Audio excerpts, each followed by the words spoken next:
오늘 설교의 주제는 생명의 떡입니다. 생명의 떡. 이 생명의 떡에 대해서 여러분과 함께 나눌 것이기 때문에 제가 여러분께 대접할 것은 사실 없습니다. 떡도 없고 돈도 없지만 오늘 여러분에게 드릴 생명의 양식을 여러분께 전해드리도록 하겠습니다. 여러분 미디어를 보시면 우리가 불과 얼마 전까지만 해도 우리 TV에 보면 특정 연예인들이 한두 명 나와서 그 미디어를 잠식하는 것을 보게 됩니다. 휴일이죠. 휴일이 되면 집에서 TV 한번 볼까 싶어서 TV를 켜면 이 사람이 여기도 나오고 저기도 나오고 또 나오고 또 나오고 하니까 이 채널 돌릴 맛이 안 났습니다. 근데 요즘 보면 어떻습니까? 요즘 미디어를 보면 아주 다양한 사람들이 미디어에 등장하는 것을 보게 됩니다. 특별히 다양한 분야에서 사람들이 이 미디어에 나오게 되는데 유독 요즘 많이 등장하는 분야의 사람들이 있습니다. 그 분야의 사람들은 요리하시는 분들입니다. 언제부터인지 요리하시는 분들이 TV에 등장하기 시작했습니다. 그래서 자신의 그 요리를 뽐내기도 하고 그리고 요리를 시간에 맞춰서 대결을 하기도 합니다.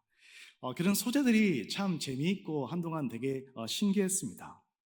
아마 여기 모든 분들이 이제 돌아가시고 잠들시기 전에 하시는 일이 계시죠. 유튜브 시청.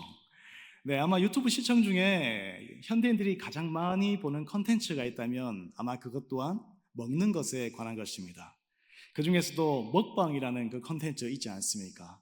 아마 한 번쯤은 그 먹방이라는 컨텐츠를 보셨을 것인데 볼 때면 깜짝 놀라지 않습니까? 제가 보기에는 50kg도 안 돼 보이는 한 여성이 나와가지고 라면을 20개를 먹고 그리고 코끼리처럼 모든 것을 다 섭취하는 것을 보게 됩니다. 그럼 이게 진짜인가 거짓인가 처음에는 애매한데 그것이 진짜라는 사실을 알면 깜짝 놀라게 됩니다. 근데 더 깜짝 놀라는 사실이 있는데 그것이 뭐냐면 그 영상을 시청하는 사람이 1,000,000명이 넘는다는 것입니다. 부럽지 않습니까? 너무 놀랍습니다. 다른 어떻게 보면 컨텐츠들은 사실 인기를 끌지 못합니다. 이 사회와 이 세계에서 일어나는 뉴스 기사를 보도하는 MBC도 제가 보기에는 600만 명이 채 안 됩니다. 그런데 그냥 한 여인이 등장해서 계속 음식을 먹는 것도 아니죠. 저는 끌어먹는다고 표현하겠습니다. 끌어먹는 것을 그냥 보는데 1,000,000명이 넘는 사람들이 그것을 본다는 것입니다. 보는 것뿐만 아닙니다.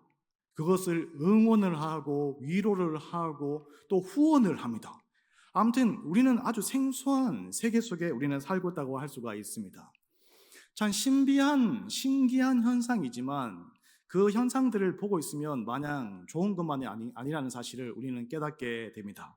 뭔가 긍정적으로만 바라볼 수 없는 그런 어떻게 보면 안타까운 마음이 마음속에 자리하게 되는 것을 보게 됩니다. 개인적으로 저는 이런 사회적으로 일어나는 이런 현상들을 볼 때 과거에 로마 시대의 그 장면들이 많이 떠오릅니다. 로마의 그 정치의 말미에 귀족들과 왕족들은 음식에 대해서 굉장히 소비를 하였습니다. 어떻게 소비하였냐면 똑같은 일반적인 음식을 먹으려고 하지 않았습니다. 뭔가 남들이 먹지 않는 음식의 재료들을 구하려고 노력했고 음식에 먹지도 못했지만 한 상을 차려놓고 그것을 하루 종일 입에 넣습니다. 넣다가 배가 부를 것 같으면 씹다가 뱉어버립니다. 그냥 한마디로 맛만 보는 것이죠. 그러다가 혹시나 그래도 먹다 보면 또 배가 부르지 않습니까? 그러면 그들은 손가락을 손에 집어넣어서 다시금 그것을 뱉어내는 그런 행위들을 반복하는 것을 보게 됩니다. 아주 기이한 현상이라고 할 수가 있는 것이죠. 이 모든 것들은 과도한 풍요 속에서 나타나는 기이한 사회적인 현상이라고 할 수가 있는데 이것은 비단 로마 시대뿐만 아니라 오늘 우리가 살아가는 바로 이 현대 시대에도 이 먹방이라는 컨텐츠 안에서 발견하게 되는 것이죠. 우리는 그 어느 때보다 풍요의 시대에 살아가지만 너무나 궁핍함을 느끼면서 살아가고 있는 시점에 있습니다. 실제 우리가 매주일마다 모여서 기도하는 제목 중에 일용할 양식을 우리에게 달라는 그 기도를 드리지 않습니까? 그러나 실제 일용할 양식을 구할 만큼 우리는 어렵지 않습니다. 실제 그 기도는 주님께서 가르쳐주신 그 기도라고 하기 때문에 우리가 하는 것이지 대부분의 그 기도의 제목들은 우리의 현실과 동떨어져 있다고 할 수가 있는 것입니다. 실제 우리는 풍요 가운데서 허기짐을 경험하고 있는 아주 이율배반적인 그런 상황 가운데에서 우리는 삶을 살아가고 있습니다. 저는 현대인들이 느끼는 이 배고픔을 이렇게 표현하겠습니다. 존재의 허기라고 표현을 하도록 하겠습니다. 존재의 허기는 실제적인 허기와는 다릅니다. 우리는 실제적인 그 허기짐은 아주 민감하게 느끼고 그것에 대해서 빨리빨리 반응을 하지만 실제 존재의 허기에 대해서는 아주 둔감한 것을 보게 됩니다. 근래에 허기를 경험하신 적이 있습니까? 아마 목회자들은 주일날 허기를 경험할 때가 참 많을 것인데요. 저희가 아침을 먹고 이 자리를 먼저 빌어서 감사 인사를 먼저 드리고 설교를 진행하겠습니다. 네, 매주일 교육자들과 교직원들에게 아주 잔치상과 같은 아침을 차려주신 우리 식당 봉사부에게 진심으로 또 진심으로 감사함을 드립니다. 그 아침 식사가 없다면 박수 한번 할까요? 네. 아침 식사로 인해서 든든하게 저희들이 사역할 수 있는 것 같습니다. 감사함을 드립니다. 아무튼 아침을 먹고 이제 점심을 대부분 거르게 됩니다.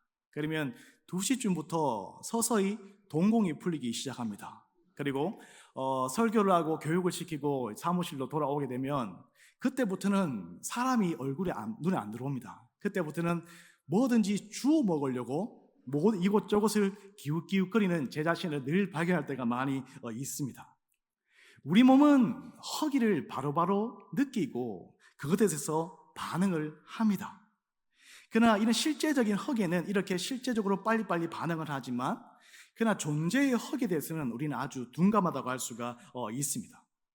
그러나 어떻게 보면 더 중요한 것은 우리가 느끼는 이 실제적인 허기가 아니라 존재의 허기를 느끼는 그 경험들이 실제 더 중요하다고 할 수가 있습니다.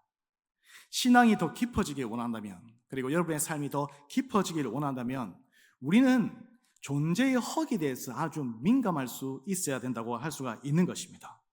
근데 문제는 여기에 있습니다.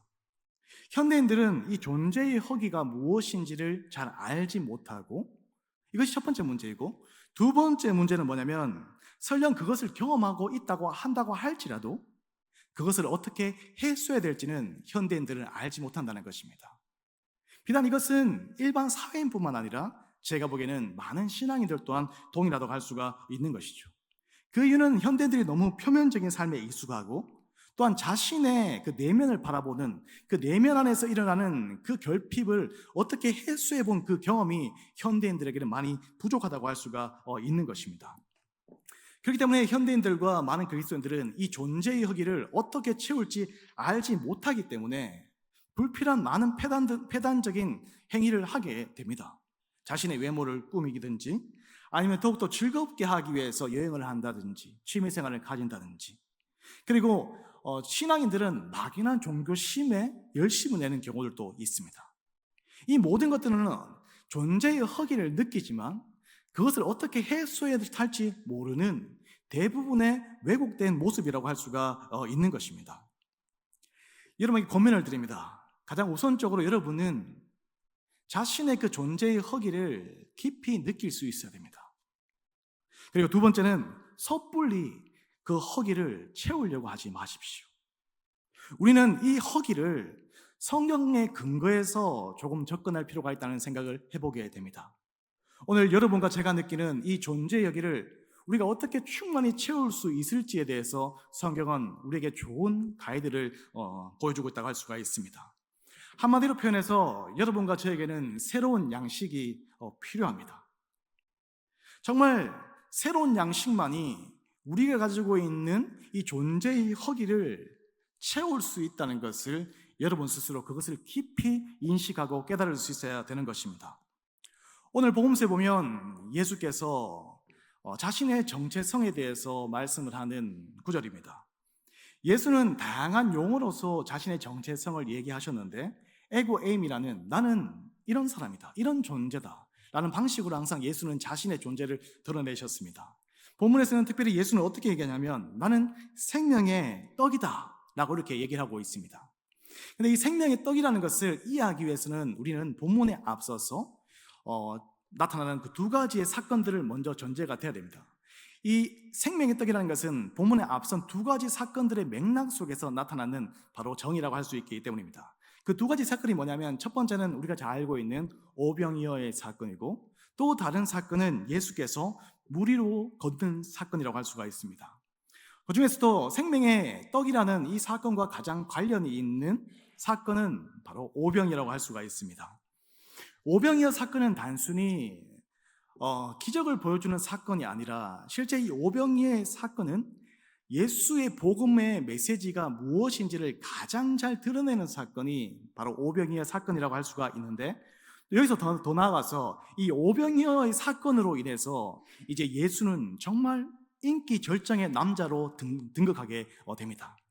당시에 예수는 이제 초창기의 사역 부분에 있었기 때문에 그의 인지도는 점점 늘어나고 있었습니다. 그러나 이 오병이어의 사건을 탁 행하고 난 후부터는 예수의 그 인지도는 기하급수적으로 올라가게 됩니다. 그 이유가 무엇이라고 생각이 되십니까? 그 이유는 한 가지입니다. 그 이유는 민중의 배를 배불렸기 때문입니다.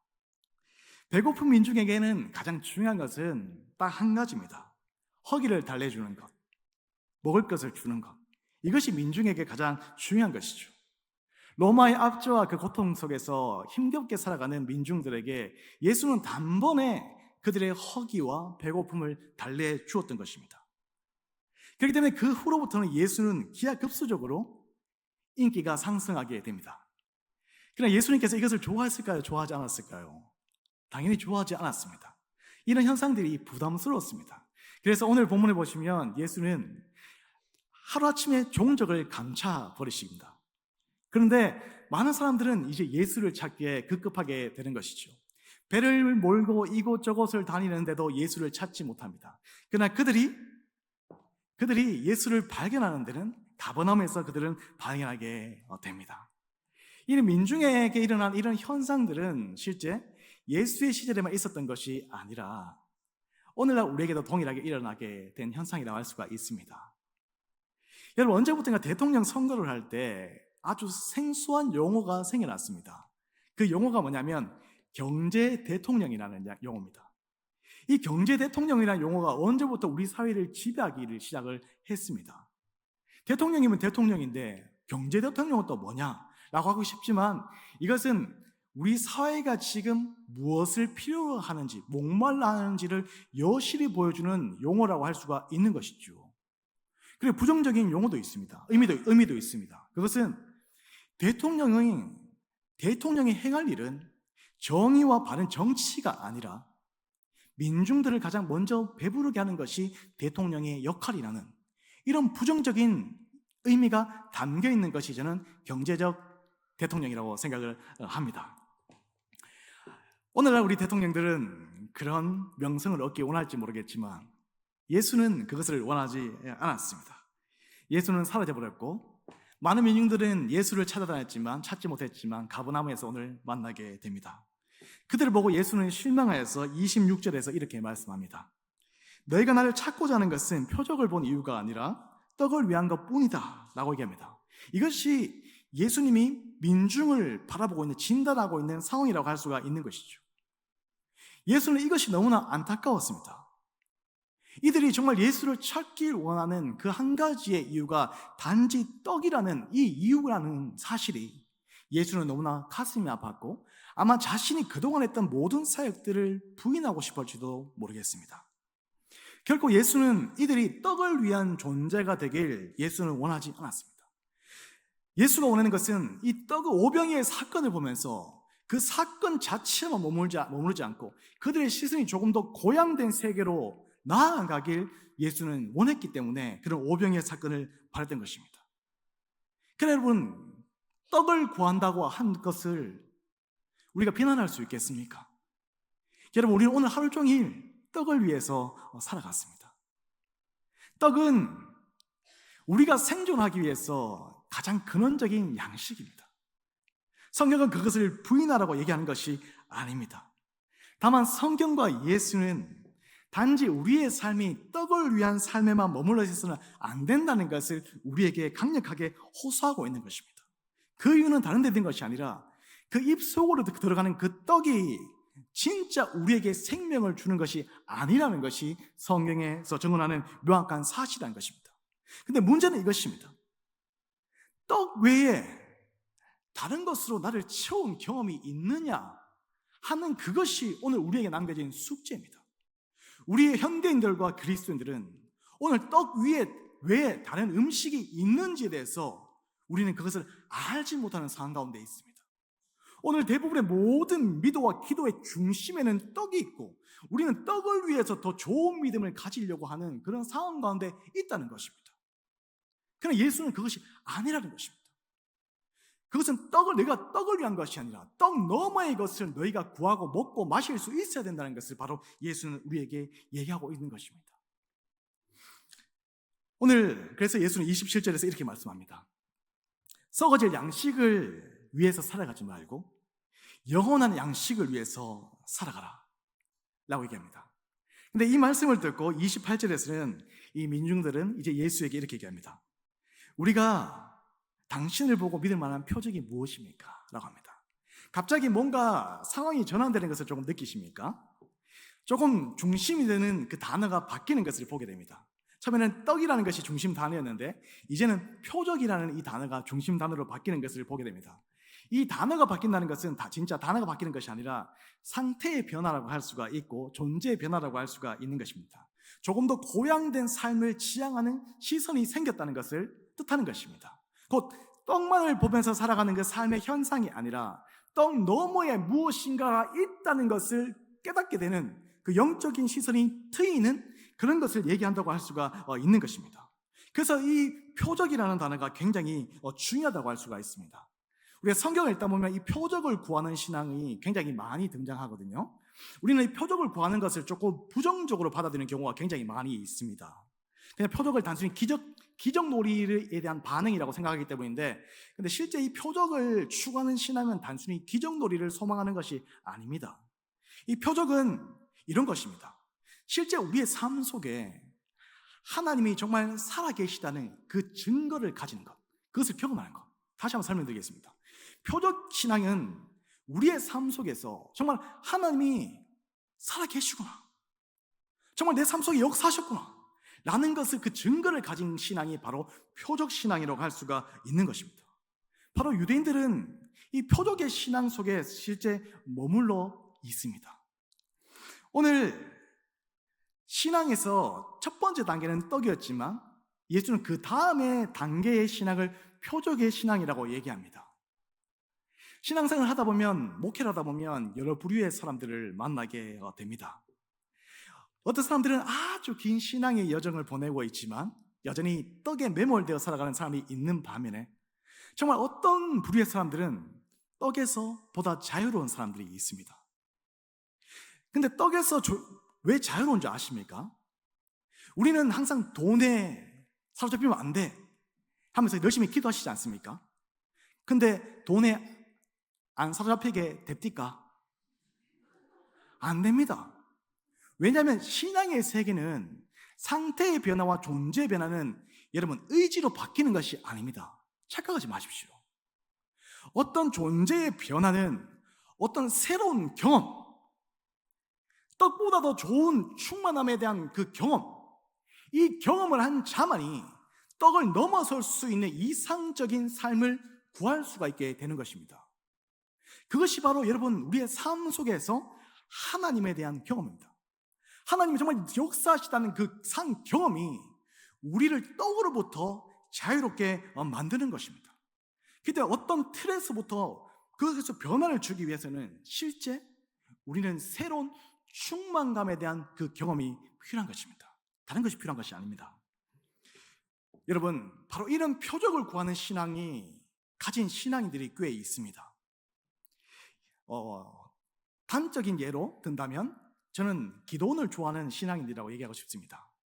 저도 기도원을 별로 좋아하지 않는 부류에 속하지만 그냥 과거에 우리가 기도원을 많이 찾았지 않습니까? 그것이 약간 현대는 기형적인 신앙의 모습처럼 단정하는 사람도 있는데, 저는 그렇게 사람들이 일상에서 벗어나 기도원에 가는 그 이유가 있습니다. 그것은 그들에게는 살아있는 경험이 있기 때문입니다. 과거에 정말 힘이 들고 고통스러울 때 그 기도원에 가가지고 열심히 기도했고 간절히 목말라서 기도의 함을 통해서 그 어려운 현실을 극복했던 그 산 경험, 하나님이 정말 역사하셨구나 하는 그 산 경험이 있는 자들은 여전히 그것을 갈증하고 갈망하면서 그 자리를 찾게 되는 것입니다. 그러나 그것을 경험한 자는 그 이유를 명확히 알지만 그것을 경험하지 못한 자들은 그것을 알지 못하는 것입니다. 바로 여러분, 이것이 표적을 구하는 신앙이라고 할 수가 있는 것입니다. 여러분, 유대인들의 신앙의 가장 밑바탕에는 바로 이 표적을 위한 신앙이 자리하고 있습니다. 바울이 흔히 이렇게 얘기했던 것을 기억하실 것입니다. 헬라인은 지혜를 구하고 유대인은 성경 안 읽으십니까? 다시 한번 하겠습니다. 헬라인은 표적을 구하고 유대인은 죄송합니다. 제가 다시 읽겠습니다. 헬라인은 지혜를 구하고 유대인은 표적을 구하는 것입니다. 이것은 바울이 나쁜 말인 것처럼 생각하지만 유대인들의 신앙을 그냥 진단하는 것이거든요. 유대인들이 왜 표적의 신앙이냐면 그들의 역사가 그것을 증명합니다. 유대인들은 하나님의 살아계심을 몸소 역사적으로 체험한 민족입니다. 그들이 이집트의 노예가 되었을 때 하나님의 살아계심의 강권적인 역사를 통해서 그들은 구원을 받았습니다. 바벨론의 포로에서도 마찬가지입니다. 그래서 그들의 삶과 역사 속에서는 하나님의 살아계심에 대한 그 표적을 구하는 신앙이 깊이 자리에 있는 것입니다. 이것이 나쁜 것이 아니라 이것은 아주 수준이 있는 신앙입니다. 여러분, 우리가 왜 표적을 구하는 신앙에 목말라한 줄 아십니까? 우리의 신앙을 잘 살펴보십시오. 우리는 삶은 하나님의 부재를 느끼는 신앙입니다. 여러분, 우리가 늘 찬양하고 예배드리지만 실제 여러분 하나님 느끼십니까? 느끼지 못하는 것입니다. 여러분, 우리가 처해 있는 그 상황을 정확하게 진단하고 내가 어떤 영적인 세계에 처해 있는지에 대해서 정확하게 진단할 수 있어야 됩니다. 그것은 심각한 하나님에 대한 결핍입니다. 만약 우리가 실제 우리의 삶 속에서 하나님을 느꼈다면 우리는 그저 기도를 하지 않아도 될 것입니다. 예배를 뜨겁게 하지 않아도 될 것입니다. 왜냐하면 이미 하나님의 충만한 삶은 그럴 필요를 못 느끼기 때문입니다. 그러나 우리가 늘 갈증 가운데 있는 그 이유는 우리가 끊임없이 하나님에 대한 심각한 결핍을 느끼기 때문입니다. 그렇기 때문에 우리는 끊임없이 삶 속에서 하나님에 대한 그 표적의 신앙을 구하면서 살아갈 수밖에 없게 되는 것입니다. 이것이 표적 신앙이 주는 진짜 참된 의미라고 할 수가 있는 것입니다. 그런데 문제는 여기에 있습니다. 표적 신앙은 분명히 떡을 먹는 신앙보다는 참 고양된 신앙의 상태라고 할 수가 있습니다. 그러나 그것 또한 근원적인 생명의 양식은 되지 못한다는 것입니다. 표적을 구한 신앙인들은, 그것을 경험한 신앙인들은 또 다른 표적을 구할 수밖에 없습니다. 하나님을 더욱더 살아계심을 간절히 매달 수밖에 없습니다. 이것이 어떻게 보면 이것은 영적인 카타르시스라고 저는 표현하고 싶습니다. 하나의 그 자극은, 그 살아계심에 대한 그 자극은 또 다른 자극을 갈망할 수밖에 없게 되는 것입니다. 그것이 성경은 풀어내지 못하는 하나의 영적인 딜레마이고 근본적으로 유대인들이 처해 있는 극복하지 못한 신앙의 상태라고 할 수가 있는 것입니다. 오늘 그런 의미에서 이제 요한복음은 또 다른 영적인 세계를 우리에게 소개하고 있습니다. 그것이 오늘 핵심 주제입니다. 먼 길 오셨습니다. 네, 이제부터 본론이십니다. 그 새로운 세계는 바로 예수 그리스도를 먹는 것입니다. 그 먹는 신앙이 요한은 근원적인 충만함을 주는 신앙의 상태라고 얘기할 수 있습니다. 부족한 우리들이 요한의 그 영성의 깊이까지는 닿지 못합니다. 참 이해하기 못합니다. 요한이 예수를 먹는다는 그 신앙이 무엇인지를 정확히 꼬집어낼 수 없지만 저는 이것이라고 생각합니다. 예수를 먹는 신앙은 바로 하나님과 함께 온전히 하나가 되는 경험이라고 저는 여러분께 얘기하고 싶습니다. 그냥 하나님의 그 역사를 경험하는 것이 아니라 하나님과 누구와 하나가 되는 그 경험, 그것이 바로 떡을 먹는 신앙의 핵심이라고 할 수가 있습니다. 왜 예수를 먹는 것이 떡을 먹는 하나님과 일치하는 그 경험이라고 제가 말씀드릴 수 있냐면, 예수는 이 땅에 오신 하나님입니다. 그렇기 때문에 예수를 먹는다는 것은 바로 무엇을 먹는다는 것은 그 존재와 일치한다는 의미입니다. 그 존재를 먹는다는 것은 그 존재가 내 영혼과 내 삶의 근원적인 양식으로 자리한다는 것입니다. 유명한 프랑스의 그 학자가 있습니다. 그 학자가 미식 예찬이라는 그 책에서 이렇게 얘기했습니다. 오늘 당신들이 먹는 그것이 당신이다. 참 멋진 표현이죠. 오늘 떡을 먹는 그 떡이 바로 우리라는 것입니다. 오늘 소고기를 먹었으면 그냥 내장 지방이 끼는 거죠. 그것이 우리입니다. 무엇을 먹느냐가 중요합니다. 오늘 우리가 하나님을 먹는다면, 예수를 먹는다면 그것은 바로 하나님과 함께 일치되어서 살아간다는 것이 바로 이런 논리라고 할 수가 있는 것입니다. 여러분, 이것은 놀라운 신앙의 세계라고 할 수가 있습니다. 떡을 먹는 그 신앙에는 더 이상 표적을 구하는 신앙은 필요하지 않습니다.